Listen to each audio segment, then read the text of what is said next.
Bismillahirrahmanirrahim. Alhamdulillahirabbil alamin wa bihi nasta'in wal 'aqibatu lil muttaqin wa la 'udwana illa 'alal zalimin. Ya Allah, Tuhan yang Maha Pengasih lagi Maha Penyayang, pada hari yang penuh hening dan bermakna ini, kami berkumpul untuk mensyukuri perjalanan anak-anak kami yang telah melalui satu fasa kehidupan. Mereka melangkah dengan kecil kaki mereka, namun besar harapan yang kami titipkan untuk mereka. Ya Rahman, Ya Rahim, jika sepanjang mereka menuntut ilmu di sekolah ini ada hilai tawa dan tangis mereka yang menyentuh hati kami, ada kenangan yang mengajar mereka arti sabar, ada keletihan para guru ketika mendidik, maka kau jadikanlah semuanya sebagai amal yang kau redai. Ya Allah, kami mohon kepadamu, Ya Allah, peliharalah anak-anak ini, lembutkanlah hati mereka dengan iman, kuatkanlah langkah mereka walau di dunia di hadapan penuh cabaran. Jadikanlah mereka insan yang mengenang jasa, menghormati guru dan menyayangi ibu bapa sepanjang hayat mereka.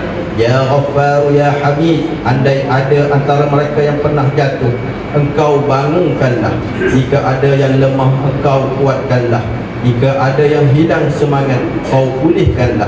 Dan jika ada yang selama ini mencari cahaya, maka sinarilah masa depan mereka dengan petunjuk-Mu. Ya Rahman, Ya Rahim, kasihanilah para guru kami yang telah mencurahkan masa, tenaga dan kasih sayang mendidik tanpa lelah. Limpahkanlah pahala dan keberkatan atas setiap huruf yang mereka ajarkan. Begitu juga ibu bapa dan penjaga yang setia menyokong anak-anak ini. Kau ringankanlah urusan mereka, lapangkanlah rezeki mereka, dan kuatkanlah hubungan kasih dalam keluarga mereka.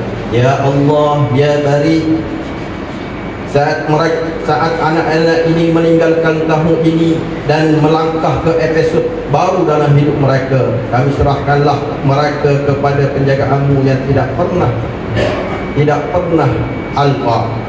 Bimbinglah mereka menjadi insan yang berjaya dunia, mulia akhirat, mulia akhlak dan indah pekertinya. Allahumma ja'al jam'ana hadha jam'an marhuma wa tafarruqna min ba'dihi tafarruqan ma'suma.